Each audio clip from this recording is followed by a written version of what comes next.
Salam sehat bersama saya, Dr. Faidan Lumbaturuan. Pada video kali ini kita akan membahas kadar gula darah yang normal, stabil, pilihan makanannya, aktivitasnya, itu membantu banyak hal dalam kehidupan kita, termasuk kesehatan, kedua kebugaran. Jadi ketika berbicara kesehatan tentu nanti resiko diabetes berkurang, kemudian kolesterol tinggi berkurang, tensi tinggi berkurang. Yes, kadar gula darah yang tinggi bisa menyebabkan hipertensi.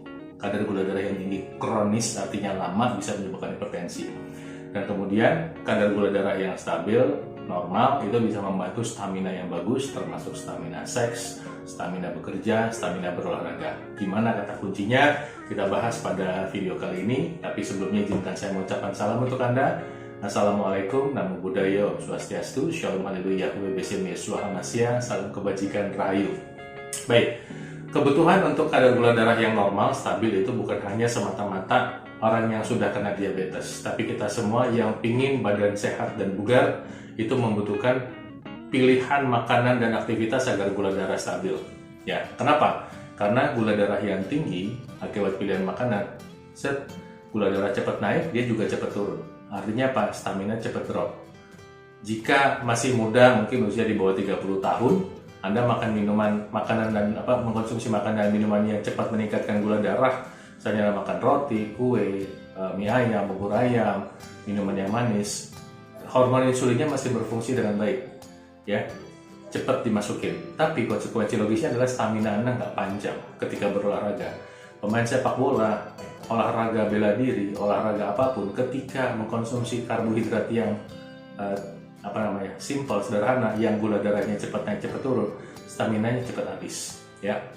Kemudian seiring dengan perjalanan waktu, gula darah yang cepat naik cepat turun itu harusnya kan disimpan di otak, ya. Tapi kalau simpanannya terbatas, kapasitas tempat penyimpanan terbatas, kapasitas ototnya terbatas, Anda makan terus, minum terus, maka kelebihan gula itu nanti akan di dalam otot, akan disimpan di hati, ya, dan di hati ditumpuk, ya, menjadi glikogen. Kalau masih kelebihan akan diubah menjadi lemak, ya. Jadi itu sebabnya pemakan karbohidrat yang tinggi seringkali lihat bahwa banyak orang yang secara status sosial ekonomi mungkin tidak kaya, kenapa kok gemuk gitu, ya, karena kelebihan karbohidrat. Oke. Dan dampaknya seiring berjalan waktu terjadi perlemakan bukan hanya pada perut yang kelihatan, tapi pada organ seperti apa? Jantung, bahkan pankreas, liver, ginjal bisa mengalami perlemakan juga, kemudian usus bisa mengalami perlemakan, dan ini artinya menurunkan daya produksi, daya kapasitasnya. Kebayang kalau misalnya pankreas Anda mengalami perlemakan, kemampuan pankreas menghasilkan hormon insulin berkurang. Itu sebabnya memilih sumber karbohidrat yang sehat bukan hanya untuk orang yang sudah diabetes saja, tapi untuk kita yang mau sehat. Anda yang pengen staminanya bagus dalam beraktivitas olahraga harus memilih mengkondisikan tubuh Anda berada dalam kadar gula darah yang normal. Gimana caranya? Ya, caranya adalah satu. Keyword pertama adalah sumber karbohidrat kompleks.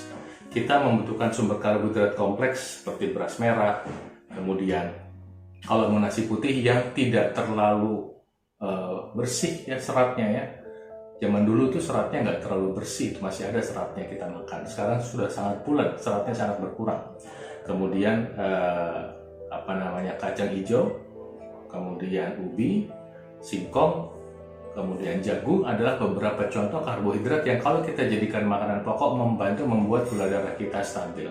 Jadi pilih karbohidrat yang kompleks, ya, ini dulu. Nah, kemudian perlambat kenaikan gula darah. Apa yang bisa memperlambat kenaikan gula darah? Yaitu dengan buah-buahan.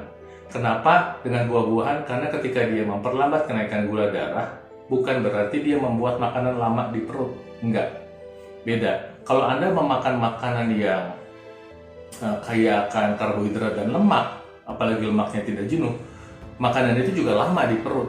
Tapi ada tapinya, ketika kekurangan vitamin mineral, maka yang ada asam lambung berkurang, bisa resiko meningkatkan GERD. Kenapa? Makanannya nggak bisa diolah dengan baik. Tapi kalau Anda mengkonsumsi buah-buahan, itu ada vitaminnya, ada mineralnya, walaupun lama di perut, tapi tidak membuat GERD. Buah-buahan sendiri cepat turun. Nanti makanan bisa diperlambat pergerakan penyerapan gulanya oleh buah-buahan itu sendiri.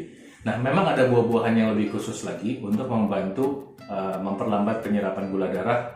Itu beberapa diantaranya timun, apel, kemudian tomat, ya, timun, apel, tomat, dan buah-buahan yang tidak terlalu manis. Itu membantu memperlambat kenaikan gula darah. Nah, kalau yang membantu menurunkan gula darah, pare. Dimana makanya saya sih sarankan di blender dengan buah-buahan lain supaya ada rasa manis sedikit, jadi smoothie, bukan jus, smoothie. Jadi ada dua kata kunci ya. Pertama, pilih sumber karbohidratnya. Kedua, perlambat kenaikan gula darahnya. Nah, yang ketiga, Anda bisa bantu efektifkan kerja hormon insulin dengan menggunakan herbal. Herbal apa yang bisa membantu? Yang pertama adalah jahe, ya.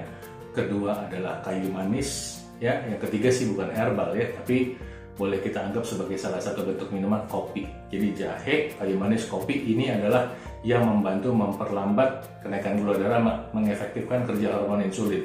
Tinggal pertanyaannya gimana supaya enak, supaya agak manis sedikit. Pakai gulanya gula aren. Nah, demikian 3 hal yang bisa saya bagikan sama Anda untuk membantu mengontrol kadar gula darah, meningkatkan stamina, bahkan untuk membantu mengontrol berat badan. Mudah-mudahan bermanfaat. Saya doakan Tuhan Maha Kuasa memberkati Anda selalu. Salam sehat dari saya. Tolong like, subscribe, komen di bawah ini, dan bagikan ya kepada teman-temannya. Salam sehat dari saya.